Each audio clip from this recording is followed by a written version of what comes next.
Right.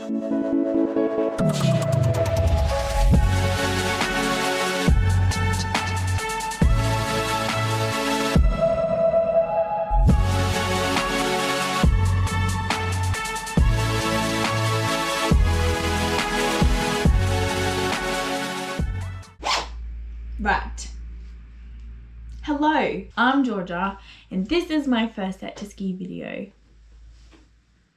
which is exciting. I'm going to kick this one off letting you guys know what set to ski is and a little bit about myself so it all kind of makes sense. And then we're going to look at a little bit of advice from elite coaches in terms of physical preparation for skiing. And drawing from that, I'm going to have a little bit of a chat about where I think the best place to start is. So, first of all, I am a clinical exercise physiology student here in Brisbane in Australia. I'm in my 4th year, supposed to be graduating in November. Hopefully that still happens despite COVID-19 messing with all of the things. I am also a Basie ski instructor, level 3, plan to be training for level 4 if I can get over to the other side of the planet in November. And I'm also a strength and conditioning coach.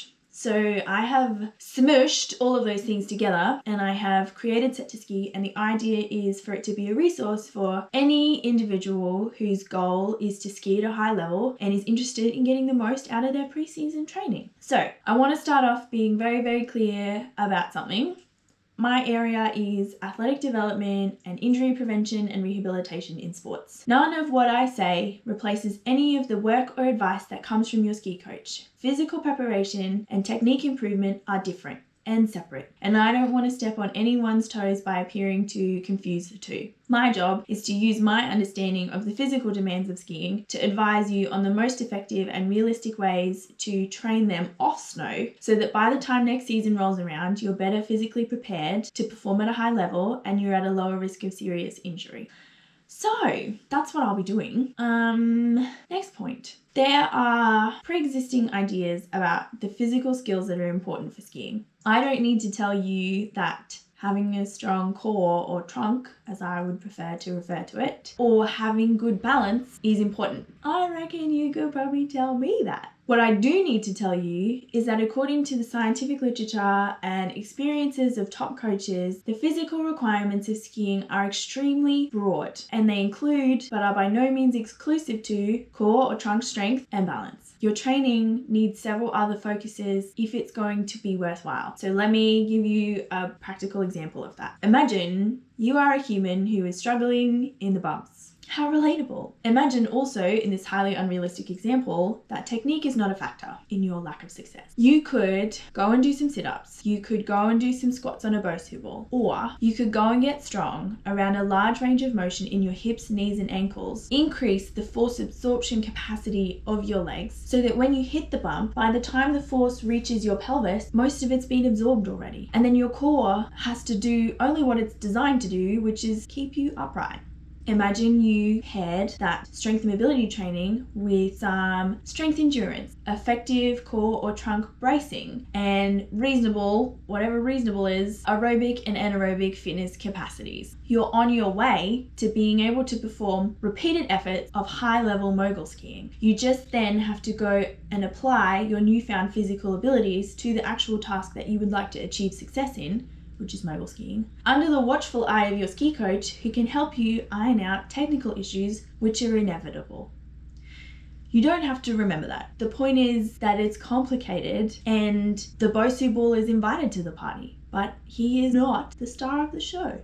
I have had some very valuable help from Michael Bingaman, who is the athletic development coach for the US's top World Cup ski men. And he has been incredibly helpful, and he gave me access to a document that he wrote alongside 2 other elite coaches in America. And it's written for developmental coaches, kind of like me, who work with developmental athletes, kind of like you and me. And it's basically a dryland training guide. And it's phenomenal, and I'm going to share the information with you right now. We're going to kick off with some advice from the top coaches in America, which will help you shape your pre-season training. So, I'm going to start off by explaining the difference between athletic movement skills and sports movement skills. Sports movement skills or skiing movement skills are related specifically to the movements and positions of skiing. Athletic movement skills are the foundation for a wide range of physical ability, and they can be broken down into resistance training skills, plyometric training skills, and speed training skills. Now, in order to get better at skiing, we definitely want to work on skiing movement skills, but that is what you do on snow. It is next to impossible to recreate the movements, positions, and turning forces of skiing if you don't have skis and boots and snow. So you and I shouldn't be trying to do it in the gym, because the chances are we're going to miss the mark and not really get that much out of our training anyway. When you are in the gym, you should be working on general athletic movement skills. That is true even for elite alpine athletes. They spend very little time trying to recreate skiing in the gym. Working on general athleticism permits an athlete to be able to perform a very, very broad range of physical abilities to a really high level. And when you're training for a sport with such broad physical demands, it's the best way to go about it. It's also the best way to be physically prepared and negate injury risk for all of the other sports that you do in the other half of the year. Because when we don't only ski, so why would our training be solely focused on skiing? The purpose of your gym time is not to make you a better skier. It's to make you more athletic, so that by the time you come to your on-snow training, you have a broader and stronger set of physical skills that you can apply to facilitate faster consolidation and improve performance of skiing movement skills.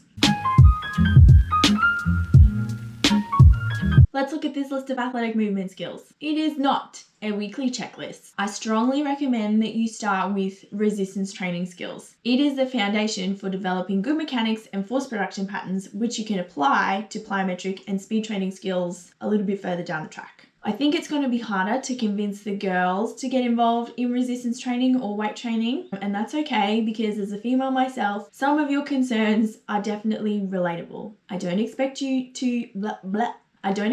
to convince you in one video, but I would love it if you can remain open-minded, because you definitely don't have to, get like this for it to make a lot of things better in your life. So seeing as we're starting off with resistance training, the next video is going to answer 2 questions. Why do we need it? What do we get out of it? 3 questions. Why do we need it? What do we get out of it? And how strong is strong enough? I think it might surprise you. Some of the research definitely surprised me. I hope you've gotten something out of this video. I hope you're going to come back for the next ones. My website is live, so have a nosy around if you're interested. Make sure you copy the link directly. Don't Google it, because I don't understand SEO. I'm working on it. Also, chuck us a cheeky follow on Instagram, because that's where I will keep all of my updates and all of my updates. That's the end of the sentence. Definitely get in touch if you have any comments or questions. And that's everything. Bye.